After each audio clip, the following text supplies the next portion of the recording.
Hello everyone, a very good evening to all of you. सभी का warm welcome करता हूँ वाईटी एडिटोरियल क्लास में। होपफुली आप सभी अच्छे होंगे, अपनी पढ़ाई अच्छे से कर रहे होंगे। मेरा नाम है अमन बहल और द हिंदू के इस प्यारे और इंटरेस्टिंग आर्टिकल को आज कवर करने वाले हैं। साइंस विदाउट सब्सटेंस इसका टाइटल है। साइंस विदाउट सब्सटेंस का मतलब होता है बिना दम का साइंस। ऐसा साइंस जिसमें कुछ आनी जानी नहीं है। रिसर्च पेपर बहुत छपते हैं लेकिन उनको कोई पढ़ता नहीं है इंडिया में। इस आर्टिकल में आप देखेंगे। चलिए, द हिंदू के एडिटोरियल को आज कवर नहीं करेंगे क्योंकि उससे ज़्यादा इंटरेस्टिंग है, इन्फॉर्मेटिव है। सब कुछ बेसिक से होगा क्लास में। ज़रूर से इसको एक लाइक और एक शेयर दें। चैनल पे नए हैं तो सब्सक्राइब करें। 5 मिनट के अंदर आपको समझ में आ जाएगा जिस तलाश में आप यहाँ पहुँचे हैं वो यहाँ आके पूरी होती है। चलिए आइए कुछ नया सीखते हैं।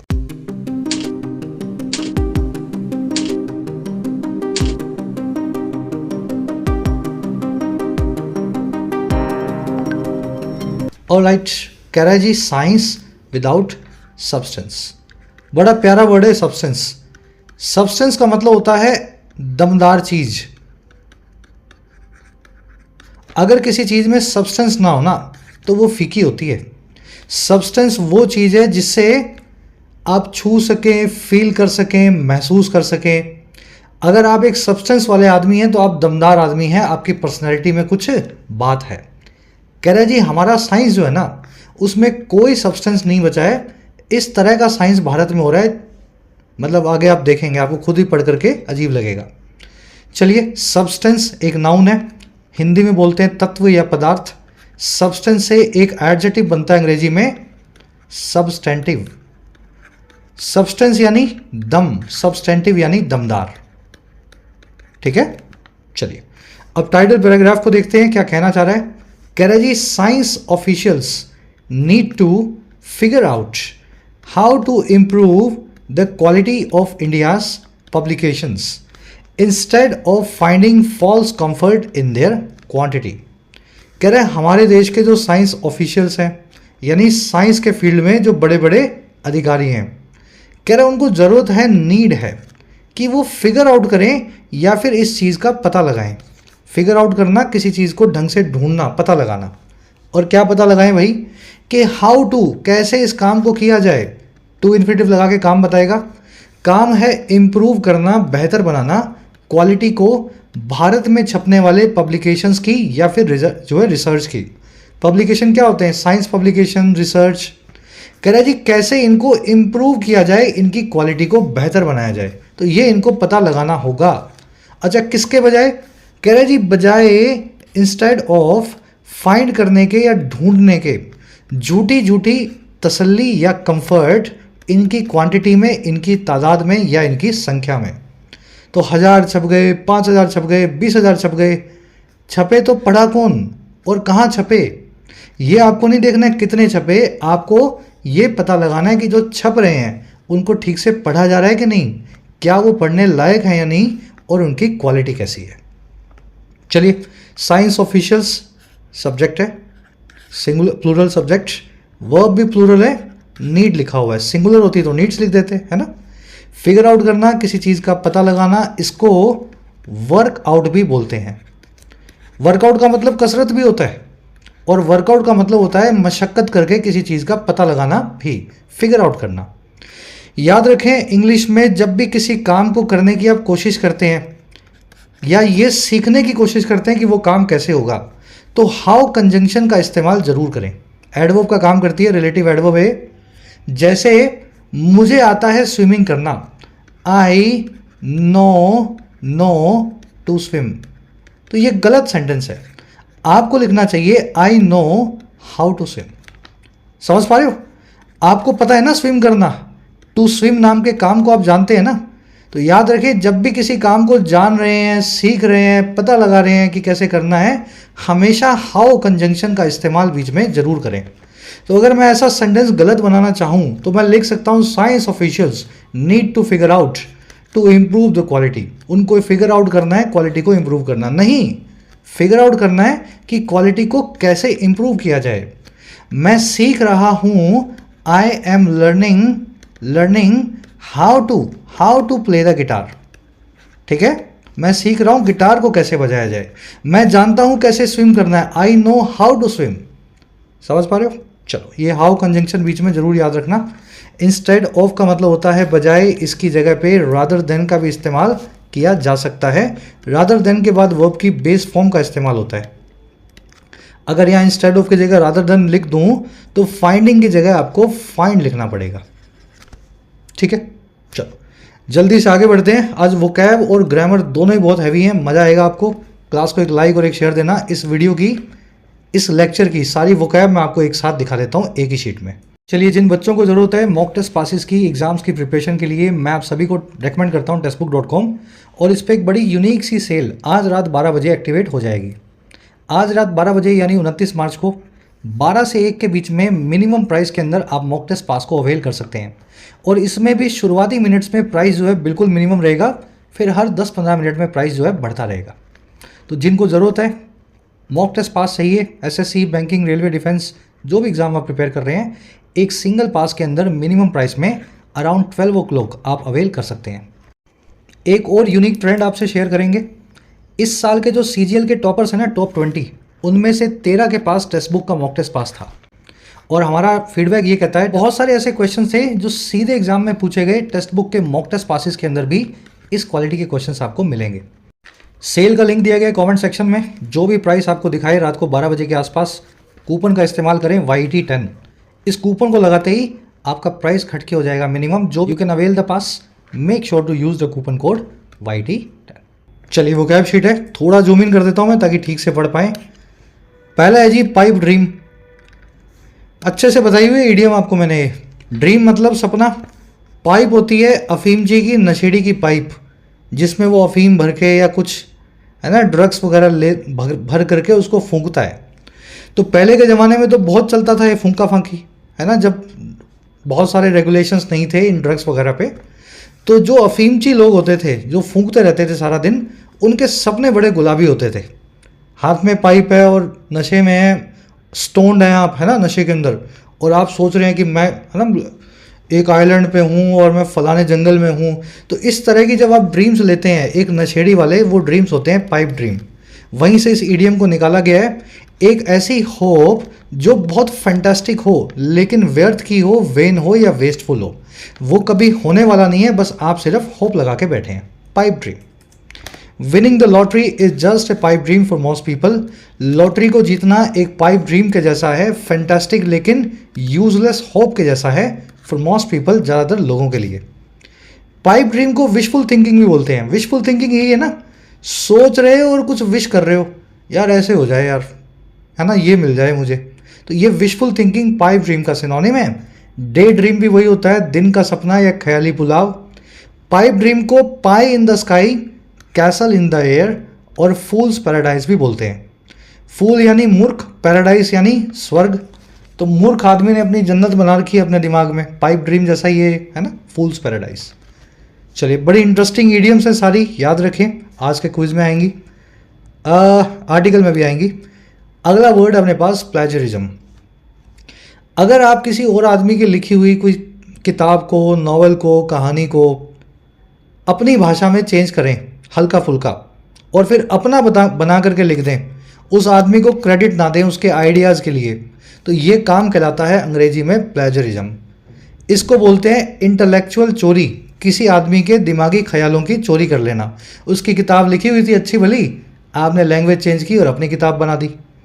अ significant numbers of PhD thesis in India are often fall into the realm of plagiarism.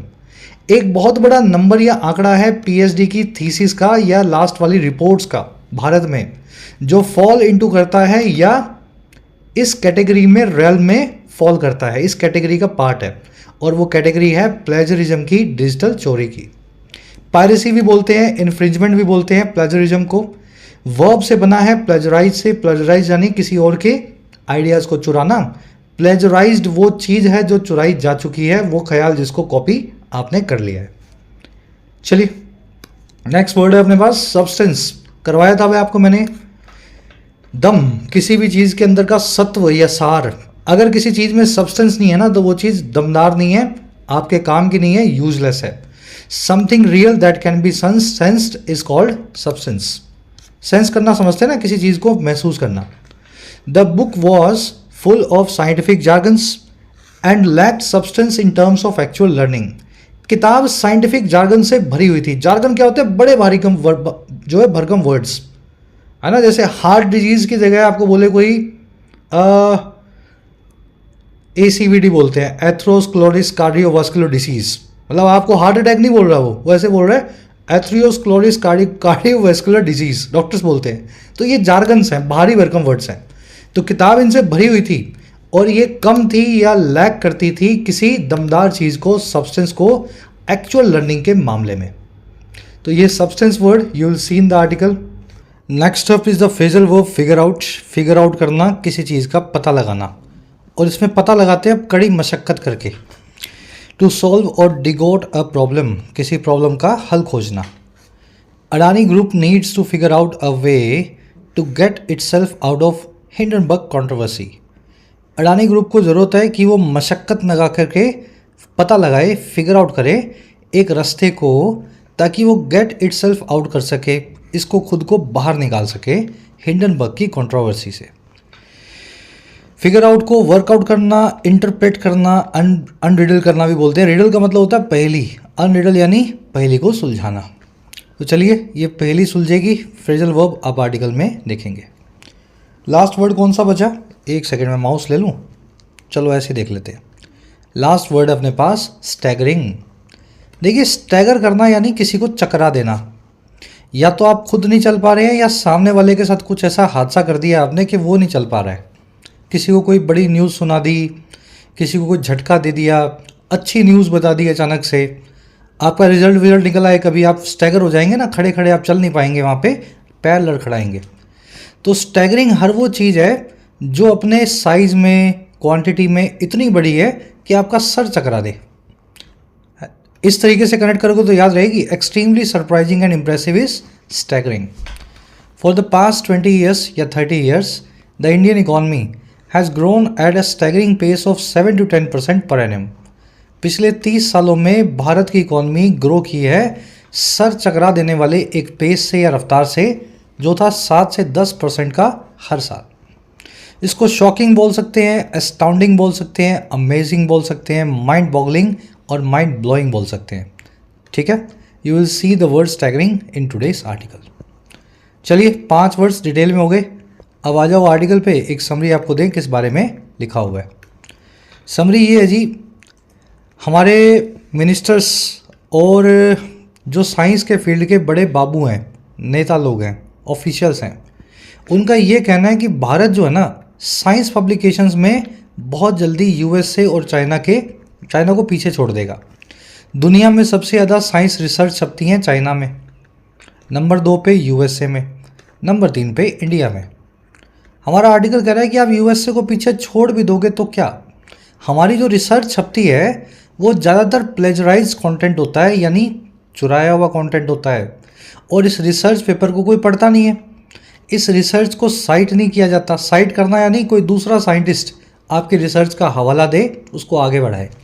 तो ऐसी जो कचरा रिसर्च भारत में छपती है, हमें उसको दूर करना है, क्वालिटी को सुधारना है. पहले क्वालिटी पे काम करना है, फिर USA को पीछे छोड़ देना, चाइना को पीछे छोड़ देना क्वांटिटी में. खाली ऐसी रिसर्च देश में मत करो जो सिर्फ रिसर्च के नाम पे रिसर्च हो, किसी काम की ना हो.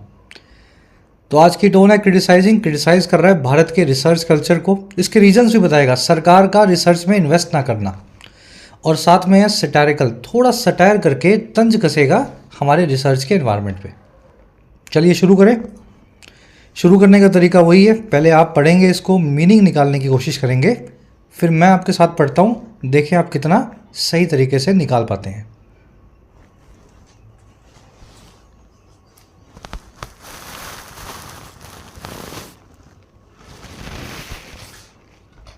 चलिए वीडियो को पॉज करके ट्राई देना खुद से. शुरू कर रहा हूँ मैं. कह रहे जी, India's ambitious claim of surpassing the US in scientific publications by 2029 seems more fantasy than fact. कह रहे भारत का, इंडिया जो गगनचुंबी, एम्बिशियस यानी जिसमें ख्वाहिशें भरी हों आसमान छूने की, कह रहे भारत का जो ख्वाहिशों भरा क्लेम है, दावा है, सरपास कर देने का, ओवरटेक कर देने का, पीछे छोड़ देने का। ओवरटेक करते हो ना, किसी को पीछे छोड़ देते हो आप। और किसको छोड़ देंगे? अमेरिका को, द यूएस को। और किस फील्ड में? साइंटिफिक पब्लिकेशंस में, साइंस के नाम पे छपने वाली रिसर्च के मामले में। और कब तक छोड़ेंगे? बाय 2029 तक, अगले 4 सालों में। कह रहा है हमारा जो क्लेम है ना, ये सीम्स यानी दिखाई देता है, ज़्यादा तो एक सपना यानी फैंटेसी, बजाय एक फैक्ट के यानी कि एक तथ्य के। फैंटेसी होती है जो आप दिमाग में सोचते रहते हो, पाइप ड्रीम, विशफुल थिंकिंग। तो आपका ये सपना भी सपने जैसा ही है कि आप अमेरिका को पीछे छोड़ देंगे 2029 तक।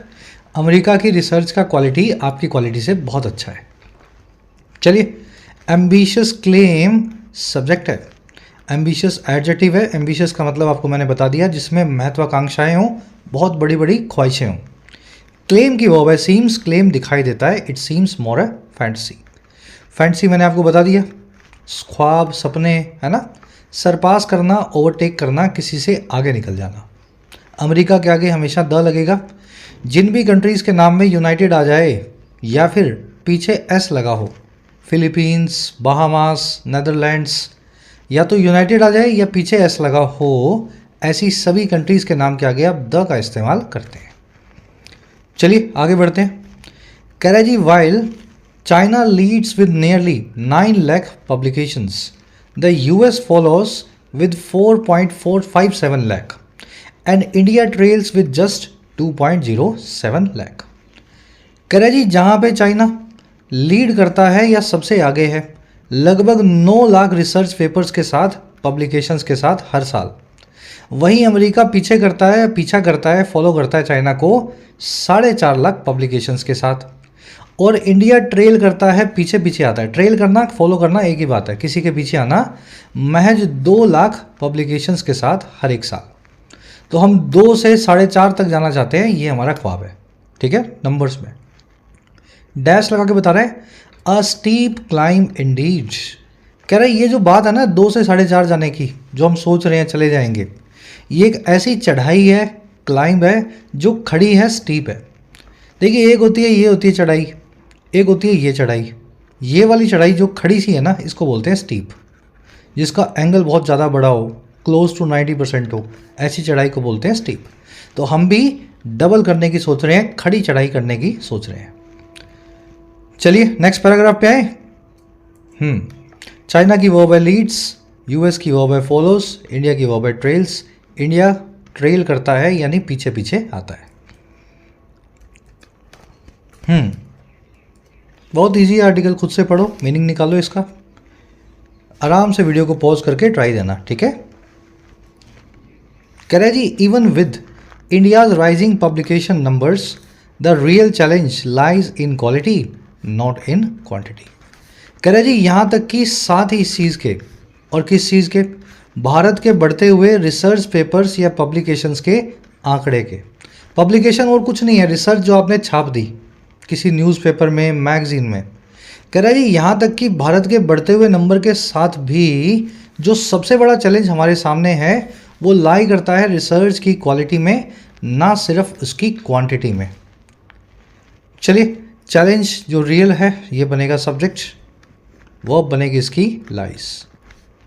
कह रहा है, India spending on civilian research is a poultry 0.67% of GDP compared to China's 2.4% and Israel's staggering 6.3%। अब ये कंपेयर कर रहा है भारत सरकार रिसर्च पे कितना बजट लगाती है। कह रहा है भारत की जो स्पेंडिंग है, खर्चा है सिविलियन रिसर्च पे। सिविलियन रिसर्च मतलब वो रिसर्च जो सिविलियन कर रहे हैं। आप आईआईटी में पढ़ रहे हैं, आईएम में कहीं पढ़ाई कर रहे हैं, पोस्ट डॉक कर रहे हैं, पीएचडी कर रहे हैं, सरकार से कुछ आपको स्टाइपेंड मिल रहा है।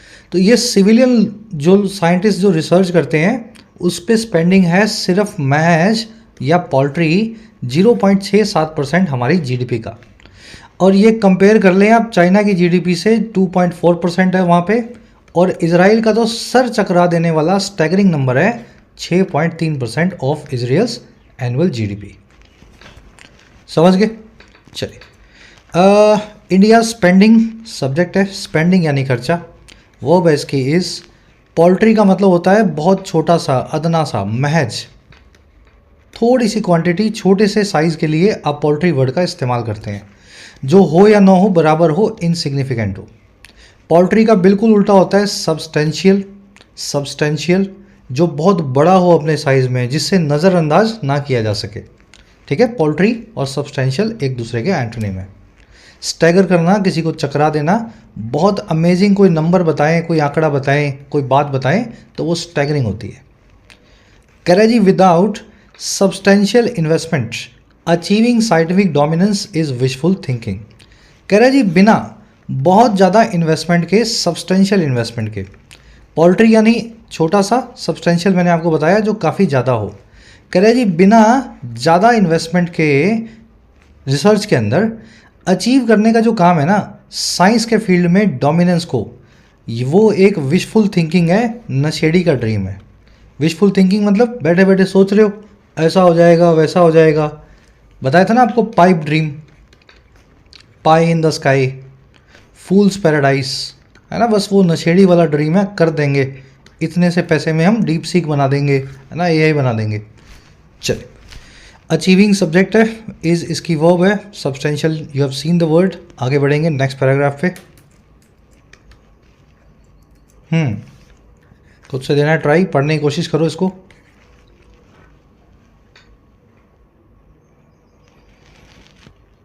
चलिए, कह रहे the ministers comfort in India having 5351 scientist in global 2% ignores their wide ranging ranks. कह रहे जो मिनिस्टर साहब का कंफर्ट था, उनको जो आराम मिला इंडिया के हैव करने में या रखने में, 5351 वैज्ञानिकों को, साइंटिस्ट को, और कहाँ पे, दुनिया के टॉप 2% की लिस्ट में। जो दुनिया में 100 साइंटिस्ट हैं मान लीजिए, तो उसमें 2% जो टॉप वाले साइंटिस्ट हैं। कह रहा उन टॉप 2% में इतने साइंटिस्ट भारत के जो होने का काम है, इनका जो कंफर्ट है, वो इग्नोर कर रहा है इनके बहुत बड़ी रेंज वाले रैंक्स का। क्या रैंक है हमारा? From 163 to N I watering 68 lakhs. हमारा रैंक जो है ना साइंटिस्ट का, जो टॉप साइंटिस्ट है वो दुनिया में 163 नंबर का है, और दूसरा जो रैंक आप देखेंगे नीचे वाले का, टॉप 2% में ही, वो 68 लाखवें नंबर का साइंटिस्ट है। समझ पा रहे हो? हम टॉप 2% में रखते हैं इतने साइंटिस्ट, लेकिन टॉप 2% में भी ऊपर कितने हैं? पहले 100 में, पहले 200 में।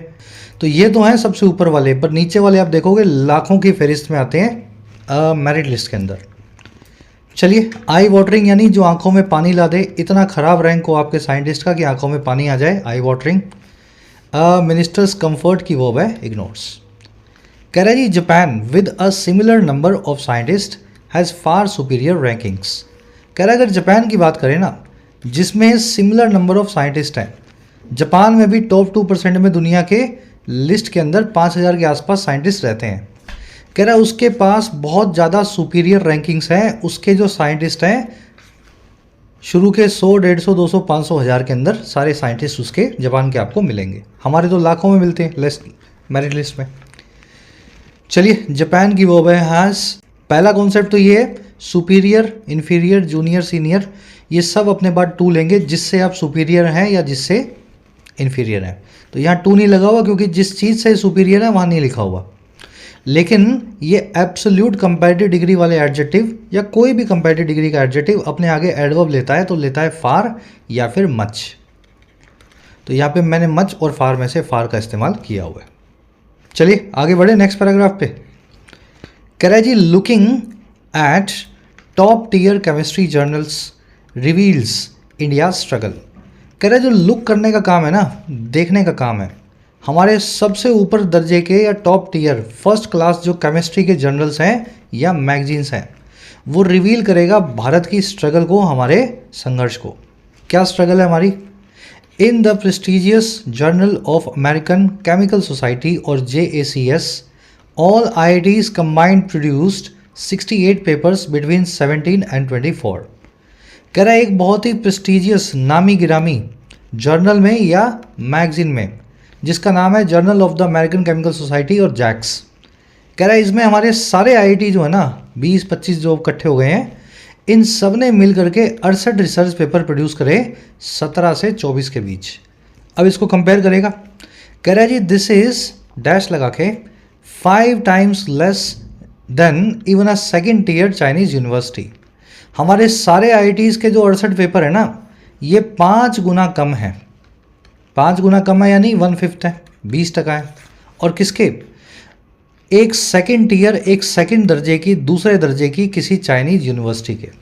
चाइना की जो टॉप यूनिवर्सिटी है उससे तो कंपैरिजन ही नहीं है।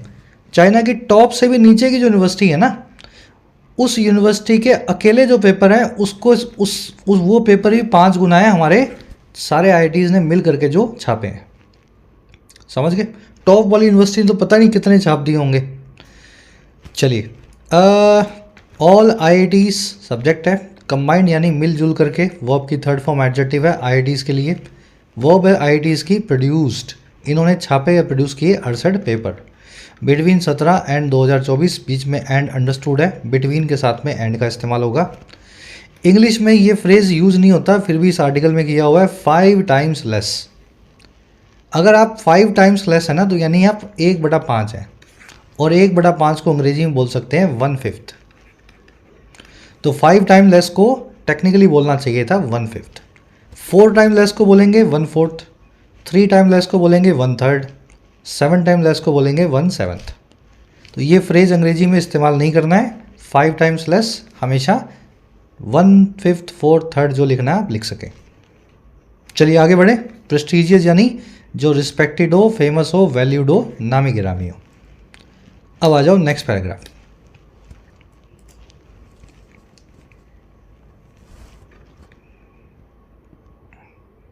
चलिए, कह रहे the Chinese academy of sciences alone contributed 15 times more than India's entire CSIR network. कह रहे जो चाइना की एकेडमी ऑफ साइंसेज है, चाइना की IIT समझ लो, एकेडमी ऑफ साइंसेज बोल देते होंगे वहाँ, उस अकेली ने ही कंट्रीब्यूट किया 15 गुना ज़्यादा, और किसके बजाय? भारत के पूरे CSIR नेटवर्क के। ये CSIR नेटवर्क होगा कोई साइंटिस्ट का। नेटवर्क का मतलब है इसमें बहुत सारे कॉलेजेस, यूनिवर्सिटी की साइंटिस्ट, स्टूडेंट्स, प्रोफेसर्स इंक्लूडेड हैं। तो चाइना की सिर्फ एक जो IIT वाली जो मतलब समझ गए ना चेन है, एकेडमी ऑफ साइंसेस, उसने 15 गुना ज़्यादा उस यूनिवर्सिटी ने पेपर प्रोड्यूस कर दिए हमारे पूरे इस नेटवर्क के। चलिए, चाइनास एकेडमी या Chinese academy of sciences subject है, वर्ब है इसकी कॉन्ट्रीब्यूटेड, वर्ब की सेकेंड फॉर्म लगी हुई है। अब देखो एक और कॉन्सेप्ट है 15 टाइम्स मोर। पीछे क्या कॉन्सेप्ट आया था? टाइम्स लेस का, याद है ना? 5 टाइम्स लेस। मैंने क्या बताया था? लेस आ जाए तो लिख दो 1/5 5 टाइम्स को, 1/4 लिख दो 4 टाइम्स को। अब लेस नहीं आया, अब आया है मोर। मोर, तो मोर क्या होती है? एडजेक्टिव की कंपैरेटिव डिग्री होती है। और 5 टाइम्स, 15 टाइम्स, 10 टाइम्स, कभी भी टाइम्स के साथ में कंपैरेटिव डिग्री का इस्तेमाल नहीं करना चाहिए। मतलब टेक्निकली ये रॉन्ग है, बोलने में बोला जाता है, लिखने में ना लिखें। तो क्या करें? आप कंपैरेटिव डिग्री को पॉजिटिव डिग्री में चेंज करें, और उसके आगे भी एक एज लगा दें और पीछे भी एक एज लगा दें, टाइम्स को टाइम्स रहने दें। जैसे 2 टाइम्स स्मार्टर लिखाओ, भाई she is 2 times smarter than I am, वो मुझसे 2 गुना ज़्यादा स्मार्ट है। 2 टाइम्स आ गया, स्मार्टर आ गया, कंपैरेटिव डिग्री आ गई, स्मार्ट, स्मार्टर, स्मार्टेस्ट।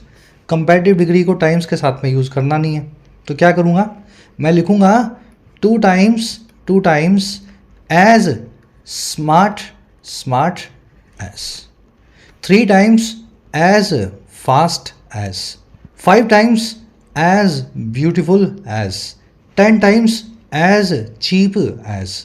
बीच में पॉजिटिव डिग्री लगानी है, चीपर का चीप बना दो, मोर ब्यूटीफुल का ब्यूटीफुल बना दो, स्मार्टर का स्मार्ट बना दो, फास्टर का फास्ट बना दो। सिंपल कॉन्सेप्ट है, एक बार रिपीट कर लेना। आज के क्विज में मैंने आपसे पूछा है एज याद रखें, जब भी टाइम्स के साथ में आ जाए कंपैरेटिव डिग्री ज़्यादा की बात हो रही हो, और बीच में पॉजिटिव डिग्री कंपैरेटिव को चेंज करके लगा देनी है। तो यहाँ पे 15 टाइम्स मोर की जगह लिखना था 15 टाइम्स एज, और मोर की कंपैरेटिव डिग्री से पॉजिटिव बनेगी मच। ठीक है, as much as India's entire CSI network. कह रहा है जी clearly China's investment in robust academic infrastructure is paying dividends. कह रहा है साफ तौर पे चाइना का जो इन्वेस्टमेंट है मजबूत एकेडमिक इंफ्रास्ट्रक्चर में, है ना, एकेडमिक इंफ्रास्ट्रक्चर मतलब कॉलेज यूनिवर्सिटी में जो इनका इन्वेस्टमेंट है ना वो पे कर रहा है डिविडेंड्स को, वो ला करके दे रहा है बहुत सारे फायदे। डिविडेंड होते हैं बेनिफिट्स।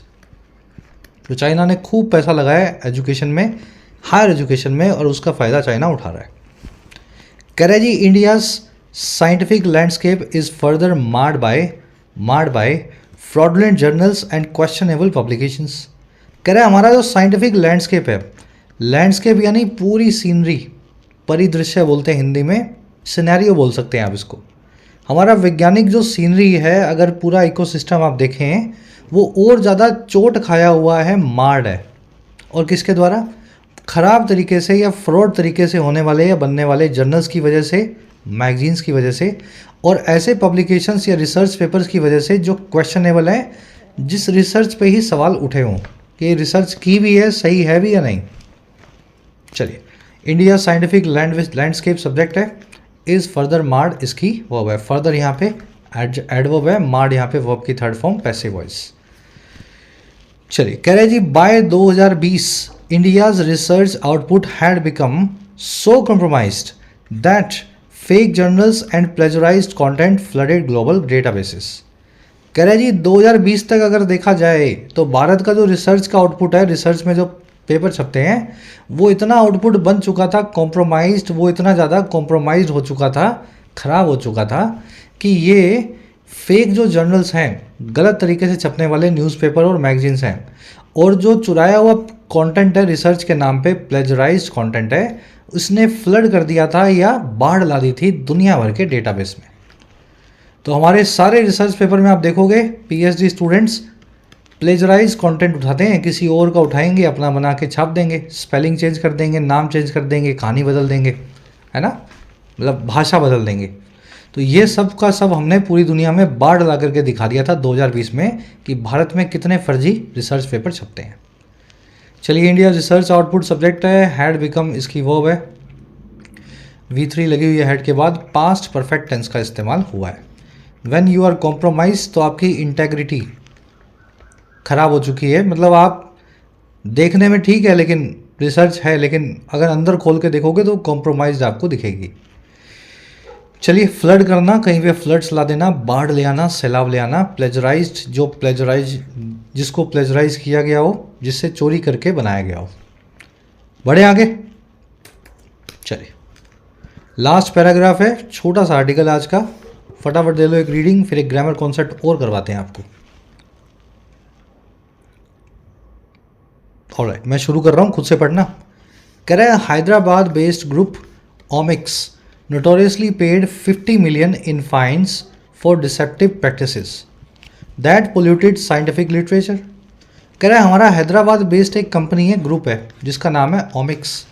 इसने नोटोरियस तरीके से पे किया, नोटोरियस यानी बदनाम, नोटोरियसली यानी बदनाम तरीके से कुछ ऐसा काम किया कि इसने पैसा भी दिया और बदनामी भी कमाई। और क्या पे किया? लगभग $50 मिलियन के फ़ाइन को, $50 मिलियन होता है लगभग 400 करोड़, फ़ाइन दिया 400 करोड़ का अमेरिका को या किसी और एजेंसी को। और वो इसलिए दिया क्योंकि इनकी डिसेप्टिव प्रैक्टिसेस थी, ये ऐसे काम करते थे जिसमें डिसेप्शन होता था, धोखा होता था, और जो पोल्यूट करता था साइंटिफिक लिटरेचर को, साइंस में छपने वाली रिसर्च को। तो एक ग्रुप तो हमारा बदनाम भी हो गया इस चक्कर में, उस पर आप फाइन भी लगा कि आप जो है गलत तरीके से रिसर्च छापते हैं। चलिए, हैदराबाद बेस्ड ग्रुप ओमिक्स जो सब्जेक्ट है वो है इसकी पेड, नोटोरियसली पेड यानी पे भी किया और बदनामी भी कमाई, नोटोरियस यानी बदनाम, डिसेप्टिव यानी फुल ऑफ डिसेप्शन, जिसमें धोखाधड़ी हो। कह रहे जी instead of boasting about rising numbers the minister might do well to ask. कह रहे बजाय इस काम के, इंस्टेड ऑफ, और वो काम है बोस्ट अबाउट करना, डींग हाँकना, किसी चीज़ की बड़ी बड़ी चीज़ के होने की बातें करना।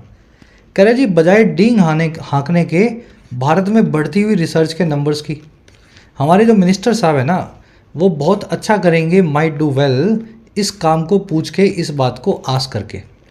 क्या पूछ के भाई, क्या आस करें? वो सवाल पूछा आगे, why is India's research quality so dismal हमारी इंडिया की रिसर्च क्वालिटी इतनी डिसमल, निराश करने वाली, डिसअपॉइंटिंग और बैड क्यों है?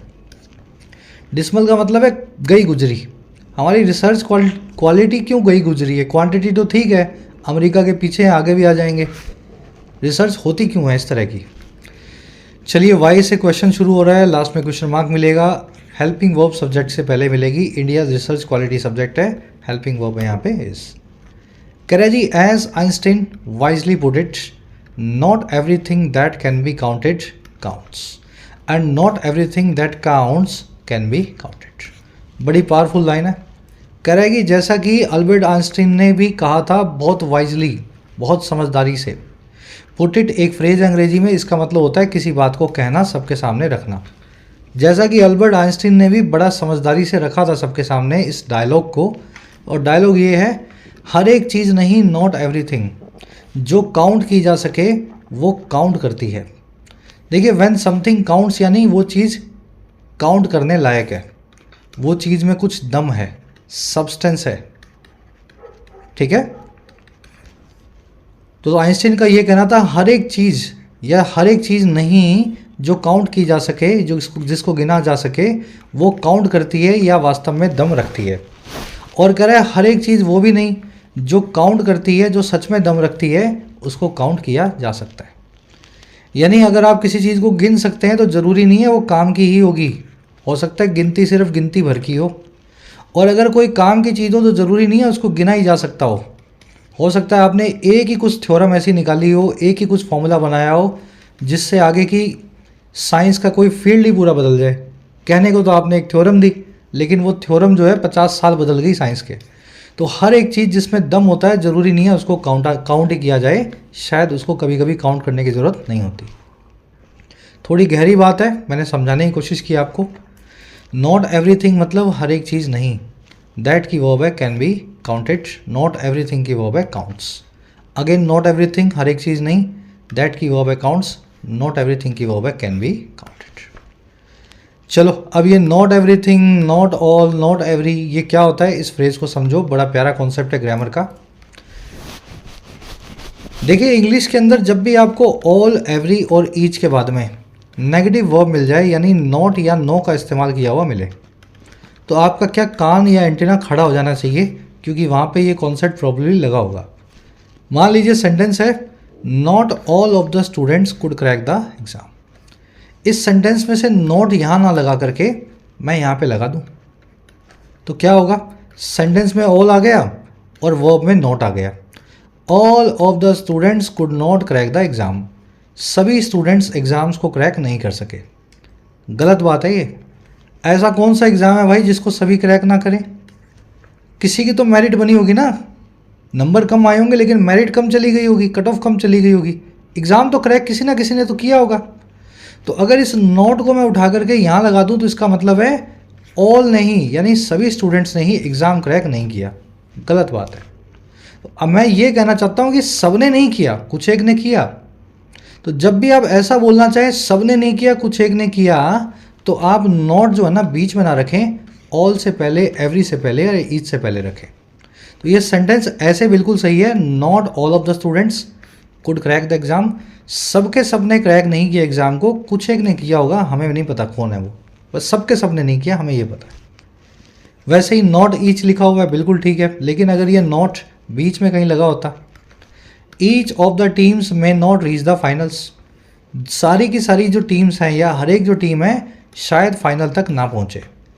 भाई ऐसा कैसे होगा, कोई तो फाइनल में पहुँचेगा, किसी के बीच में, दो टीम्स के बीच में फाइनल तो होगा ही, चाहे कितना भी खराब खेलो। तो नॉट अगर मैं शुरू में लगा रहा हूँ तो मैं ये कहना चाह रहा हूँ सब के सब नहीं पहुँचेंगे, कोई पहुँचेंगे, ये बिल्कुल ठीक है। लेकिन अगर नॉट बीच में लग जाए तो ये सेंटेंस में अर्थ का अनर्थ हो जाएगा, आपको इसको हटाना है, ईच से पहले लाना है। ट्रिगर है ये 3 वर्ड्स, ऑल, ईच और एवरी, इनके बाद में नॉट कभी भी ना लगाएं, सेंटेंस का मीनिंग बदल देते हैं। आप नॉट को इनसे पहले लगाएं। एक क्वेश्चन दे रहा हूँ आपको खुद से अटैम्प्ट करने के लिए, हिंदी में दे रहा हूँ, इंग्लिश में लिखना। हर एक सपना सच में नहीं बदलता, यानी हर एक सपना सच नहीं होता, ठीक है। सच होना या सच में बदलने को अंग्रेजी में कहते हैं turn out to be true. अब मैंने हिंदी भी बता दी आपको, इंग्लिश भी बता दी। Turn out to be true यानी सच में बदलना। खुद से कोशिश करो। हर एक को बोलते हैं ईच या एवरी, नोट बीच में लगाओगे, कहाँ लगाओगे चेक करके खुद से डालना। फर्स्ट, चलो मैं भी कोशिश करूँगा फर्स्ट कमेंट में आंसर डालूँ, आप भी अपना आंसर कमेंट सेक्शन में पोस्ट करना। इसको होमवर्क की तरह लें। चलिए रैप अप करें क्लास को। एक समरी मैं आपको दे देता हूँ फटाफट से, किस बारे में है ना। ये जो आपने सीखे सारे वर्ड्स, इनका आप रिवीजन ले सकते हो। फिगर आउट करना, चीज़ों का पता लगाना, वर्कआउट करना। पोल्ट्री यानी छोटा सा, अदना सा, महज, इसका उल्टा है सब्सटेंशियल यानी जो बहुत बड़ा हो। प्रेस्टिजियस यानी नामी गिरामी, रिस्पेक्टेड, वैल्यूड, फेमस। प्लेजराइज्ड यानी जिसको प्लेजराइज किया गया हो, कॉपी किया गया हो, चुराया गया हो। मार करना, डैमेज करना, स्पॉइल करना, किसी चीज़ को बर्बाद करना। सरपास करना, ओवरटेक करना, दूसरों से आगे निकलना। स्टैगरिंग यानी जो आपको स्टैगर कर दे, लड़खड़ाने पे, हैरान होने पे मजबूर कर दे, बहुत बड़ा हो साइज़ में, जो स्टैगरिंग हो। आई वाटरिंग यानी जो आंखों में पानी ले आए, वाटर ले आए आंखों में, बड़ा ही शॉकिंग हो, बहुत ज़्यादा आपको डिसअपॉइंट फील करवाए, आई वाटरिंग। डिसमल भी डिसअपॉइंटिंग होता है, डिसमल को बोलते हैं गया गुजरा। डिसेप्टिव यानी फुल ऑफ डिसेप्शन, डिसेप्शन यानी धोखा, डिसेप्टिव यानी धोखाधड़ी भरा, डिसऑनेस्ट या मिसलीडिंग। चलिए ये थे मोटे मोटे वर्ड्स इस आर्टिकल में। अब आ जाओ आज के क्विज पे। बड़े अच्छे क्वेश्चंस बनाए हैं मैंने मेंस लेवल के। इनमें से कौन सा सेंटेंस ऑथर के आर्गुमेंट को बड़े अच्छे से सपोर्ट करता है कि भारत में रिसर्च की जो क्वालिटी है वो सवालों के घेरे में है? कौन से आर्गुमेंट से इस बात प्रूव हो जाती है कि भारत में रिसर्च बहुत अच्छे क्वालिटी की नहीं होती है? बहुत आसान है भाई, चारों आंसर पढ़ोगे तो आपका निकल आएगा, सी बनेगा।